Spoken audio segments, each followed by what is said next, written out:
Morning, সুপ্রভাত। সবাই কেমন আছো? আশা করছি সবাই খুব ভালো আছে। আমি খুব ভালো আছি। সকাল সকাল ঘুম থেকে উঠে গিয়ে ফ্রেশ হয়ে কুলেখাড়া পাতার রসটা খেয়ে নিয়েছি। আর দেখো কাজ বাজ পড়ে আছে, করতে হবে। অর্ধেক কাজ হয়ে গেছে, এখনও কিছু কাজ আছে, সেগুলো করব। রান্না বান্নার পরে আরও কিছু কাজ থেকে যায়, সেই কাজগুলো আছে।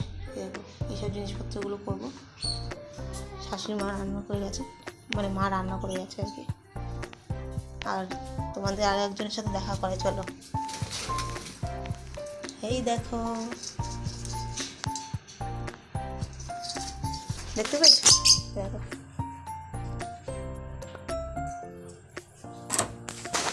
এটা আমাদের বাড়িতে আছে প্রায় আজ 2-3 বছর হতে যায়।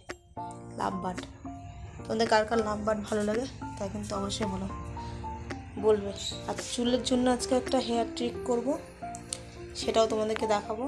তার আগে টিফিনটা করে নিই। হয়ে গেছে আমার মেয়ে ঘুম থেকে, আজকে খুব দেরি হয়ে গেছে।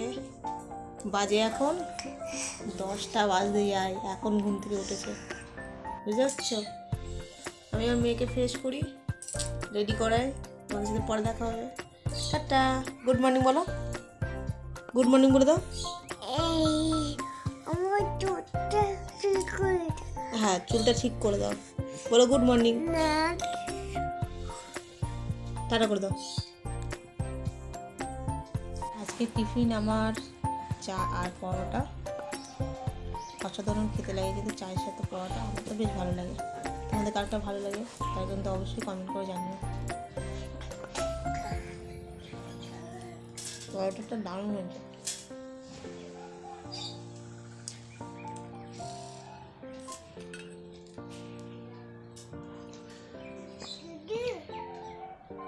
চাটাও দারুণ হয়েছে, দুধ চা। এরপরে মেয়েকে রেডি করবো, এরপর ঘরে কাজ করবো, তারপর তোমাদের সাথে আবার দেখা হবে। যতটা তেল নেবে ততটাই জল নেবে, তারপর দুটোকে ভালো করে ফেটিয়ে একটা ফেনা আকার হবে। সেটাকে চুলের গোড়া থেকে শুরু করে আগা পর্যন্ত লাগাতে হবে। লাগিয়ে 1 থেকে 2 ঘন্টা রেখে দেবে। তারপরে গিয়ে নর্মাল জলে ধুয়ে নিয়ে তারপর শ্যাম্পু করে নেবে। দেখবে চুলটা কি সুন্দর সিল্কি হবে। তেল জলটা এরকম ভালো করে ফেটিয়ে এরকম দেখো ক্রিমি টাইপের নিয়ে আসা হয়েছে। এইরকম ক্রিমি টাইপের নিয়ে এসে তারপর স্কাল্প থেকে শুরু করে লেন্থ পর্যন্ত পুরোপুরি লাগাবে। লাগিয়ে আধা ঘন্টা থেকে 1 ঘন্টার মতন ছেড়ে দেবে। আর যাদের ঠান্ডা ধাত নেই তারা আগের দিন রাত্রে তোমরা মাথায় লাগিয়ে ওভারনাইট রেখে দেবে, তাহলে আর বেশি ভালো কাজ করে। আর যাদের ঠান্ডা ধাত আছে তারা যেদিন শ্যাম্পু করবে ঠিক সেই দিন এরকমভাবে তেল জলে ভালো করে ফেটিয়ে ক্রিমি ভাবটা নিয়ে এসে চুলের স্কাল্প থেকে শুরু করে লেন্থ পর্যন্ত লাগিয়ে আধা ঘন্টা থেকে 1 ঘন্টা মতন ছেড়ে তারপরে তোমরা শ্যাম্পুটা করবে। তারপরে তোমরা চুলে একটা গ্লোয়িং দেখতে পারবে। আর চুল এত সুন্দর সফট হয়ে যায় না, সেটা সত্যি মানে কি বলবো, তোমরা ইউজ না করলে তোমরা বুঝতে পারবে। একবার হলো এই জিনিসটা ইউজ করে দেখো, তারপর রেজাল্টটা আমাকে বলো, ঠিক আছে? মাথায় লাগিয়ে নিয়েছি পুরো মাথায়। এরপরে আধা ঘন্টা থেকে 1 ঘন্টা রাখবো, তারপর আমি শ্যাম্পু করে নেবো। তারপরে রেজাল্টটা তোমাদেরকে দেখাবো।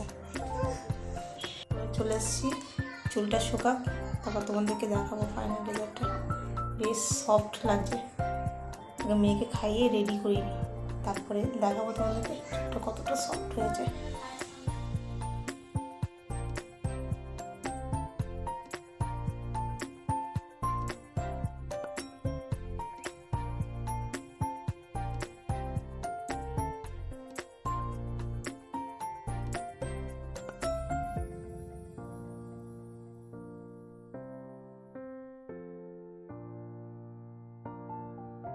খাট ঠাট গোছানো কমপ্লিট।